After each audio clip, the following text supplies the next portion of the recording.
tardes a todos y todas.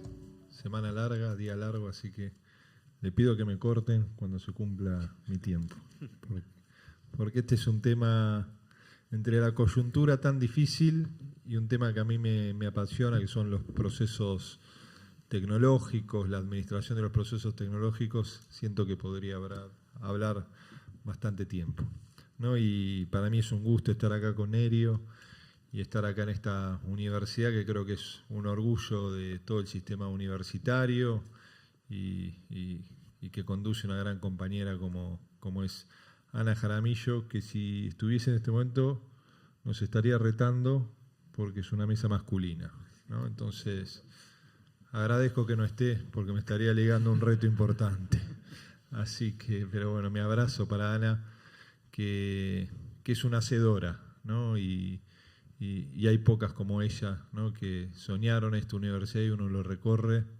Y creo que para cualquier varón o mujer no hay nada más importante que las obras colectivas como esta universidad. Y haciendo mías las palabras de todos los compañeros, no reiterarnos de la situación de incertidumbre, de dolor que vive nuestro país, ¿no? La destrucción de casi 3.000 puestos de trabajo del sector industrial de que gobierna Macri, de los 150.000 millones de dólares de deuda solo en cabeza del Estado Nacional, que van a implicar un endeudamiento más del 100% del Producto Bruto Interno antes que termine el año, ¿no? Una inflación que este año, si somos optimistas, va a terminar en el 45-46%, la más alta desde 1991, una caída de capacidad de compra del salario de los trabajadores formales del 12% en el mes de agosto y que probablemente en septiembre roce el 14%, y no solo es el peor número en la gestión de Macri, sino en los últimos 8 años.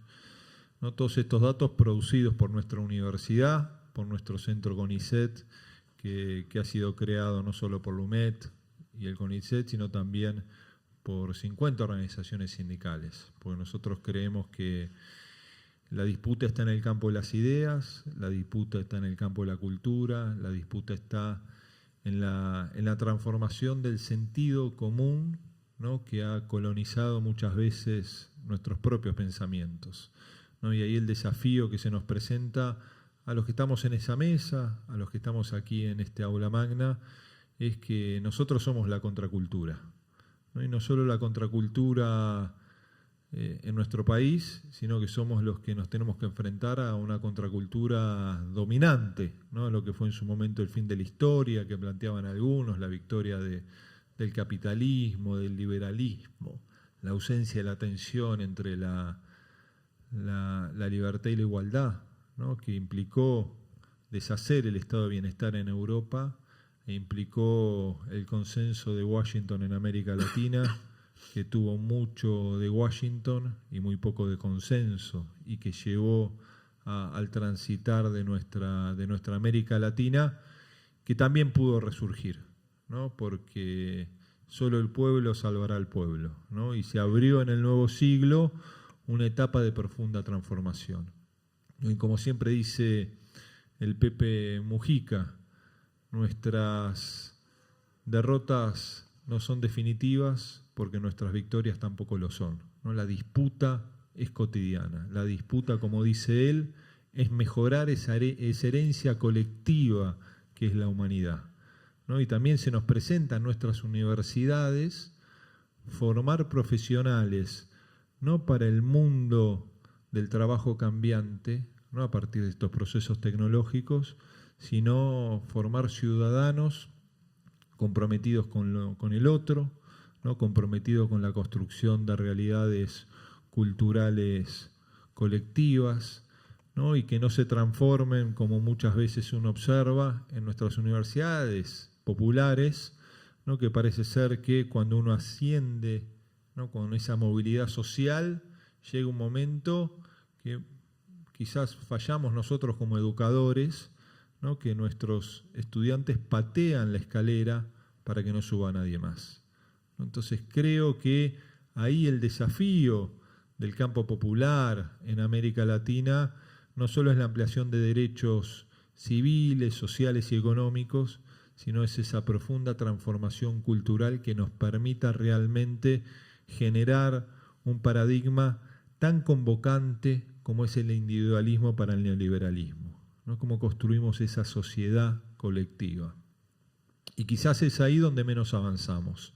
Por eso también nuestros procesos populares están en peligro, ¿no? En ciertos lugares a partir de las urnas, en Argentina, que nos tiene que llamar a la reflexión, ¿no? Y en Brasil a partir de un golpe parlamentario que tiene su segundo paso en la proscripción de el candidato más popular de la historia del Brasil, que es Lula da Silva, ¿no? Entonces ahí también vemos que quizás solo el pueblo salvará al pueblo, ¿no? Porque yo tengo una enorme esperanza que Fernando Haddad y que Manuela Dávila puedan ganar las elecciones en segundo término, no solo en el 7 de octubre, sino también en la segunda vuelta, y que Brasil vuelva a ser el motor, resurgimiento del campo popular en nuestro continente, ¿no? Y que finalmente, cuando asuma el 1 de diciembre Andrés Manuel López Obrador, logre que México deje de mirar al norte y empiece a mirar al sur, ¿no? Y eso puede cambiar también la historia en nuestro país, en nuestra Argentina, donde la unidad no es un desafío, sino que es un imperativo de nuestros tiempos. Y paré rápido porque me extendí en algo que no quería comentar, porque creo que lo hicieron muy bien los compañeros, es salir a veces de la coyuntura, ¿no? Del rol de nuestras universidades y posar la mirada, ¿no? Que puede parecer ilógico alguna de las cuestiones que quiero plantear en el contexto de neoliberalismo 2.0, de neoliberalismo extremo que vive América Latina y Argentina.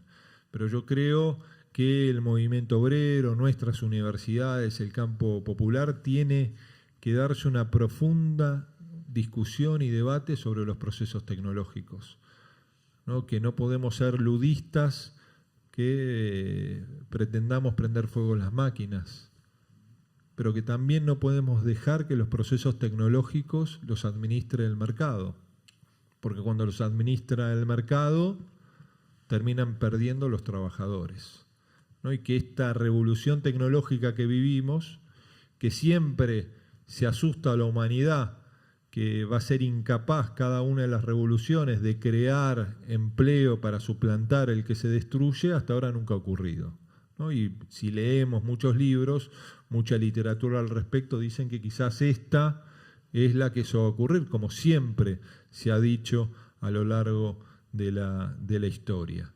Lo que sí sabemos que tampoco podemos delegar la reconversión laboral de nuestros trabajadores al mercado, y que no se hace mágicamente, y que toda reconversión laboral demanda mayor formación.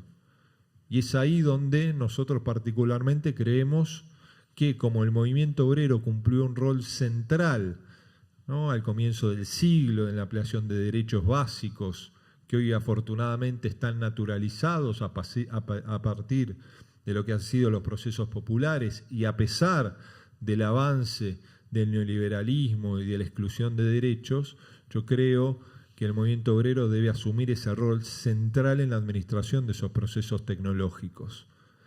Pero que nos tenemos que preguntar que quizás el problema no es Uber, ¿no? Una multinacional de 300 trabajadores, ¿no? Que vale más de 10 veces de lo que vale la principal petrolera argentina, que es YPF.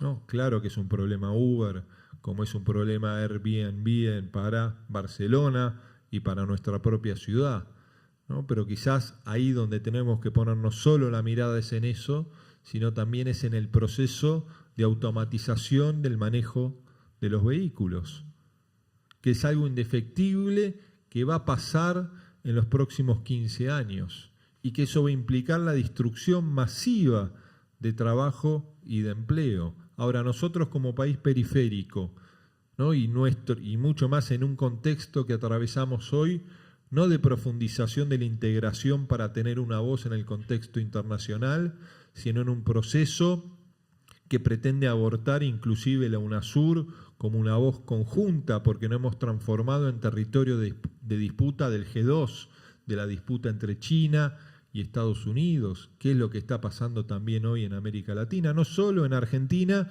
sino principalmente en destruir un actor que podía llevar a nuestro subcontinente al contexto internacional con una voz fuerte, que era Brasil.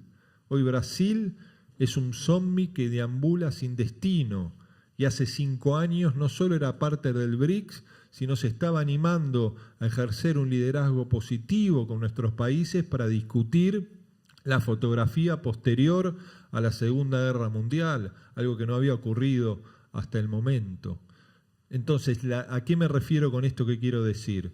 Si la humanidad no se da cuenta que el principal problema que atraviesa es la desigualdad, donde hay 35 personas que tienen más riqueza que la mitad más pobre de la humanidad, si la humanidad no es consciente que debe en su conjunto administrar esos procesos tecnológicos y pausar, ¿no?, la destrucción de ciertos empleos, que es muy difícil que lo hagamos nosotros como país únicamente. Pero ¿por qué los autos tienen que ser autónomos?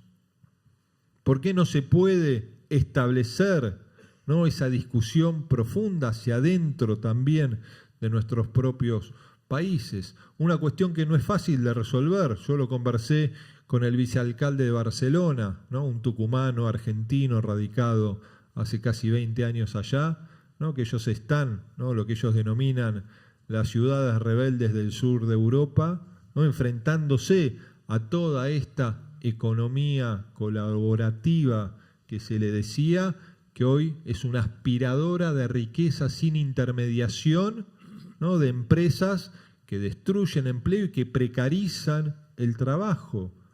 Veamos lo que ocurre, no solo con Uber, sino con todos estos trabajadores precarizados, ¿no?, que están en bicicleta haciendo delivery de comida, de farmacia, de lo que fuese, en nuestro propio país, eludiendo toda norma laboral y el Estado mirando hacia un costado, este Estado mirando hacia un costado. Entonces, la discusión es cómo nos preparamos para estos nuevos tiempos de avance tecnológico. Un movimiento obrero fuerte puede dilatar esa aplicación tecnológica. Ya termino. ¿Cuánto queda? 1 minuto. Bueno, doy un ejemplo solo, ¿no?, como han hecho los compañeros metrodelegados, ¿no? La línea H iba a salir sin motorman y sin guarda.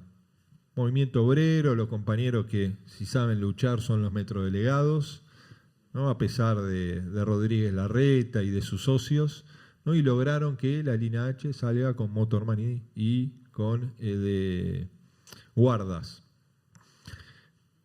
Pero ¿cuánto tiempo se puede detener eso? ¿No? ¿Cómo se reconvierten esos trabajadores para que, como esto que decía Nerio, ¿no?, que el trabajo es un ordenador social, ¿no?, que no alcanza con un salario universal, ¿no?, que también las pruebas piloto que se han hecho todavía no han funcionado del todo? Entonces, ahí la discusión que nosotros planteamos es Estado fuerte para que capture la plusvalía y la distribuya a toda la sociedad. Un Estado fuerte en el momento también que los Estados nacionales están en crisis por la enorme fortaleza de estas multinacionales que no hackean solo a nuestros países, sino tienen la capacidad de hackear a las economías centrales más desarrolladas. Bueno, esta discusión parece ilógica darla en este momento de crisis estructural que estamos transitando por responsabilidad de este gobierno, pero que la urgencia no nos impida ver el mediano y largo plazo de estos debates. Que el movimiento obrero luche no solo por la defensa del trabajo, por la defensa de las condiciones de trabajo mejores, por la defensa del salario, por la defensa más importante, que es de un modelo productivo con justicia social, con distribución de la riqueza, sino que también sea un actor central en la discusión de los procesos tecnológicos, porque ahí estamos discutiendo el futuro. Muchas gracias.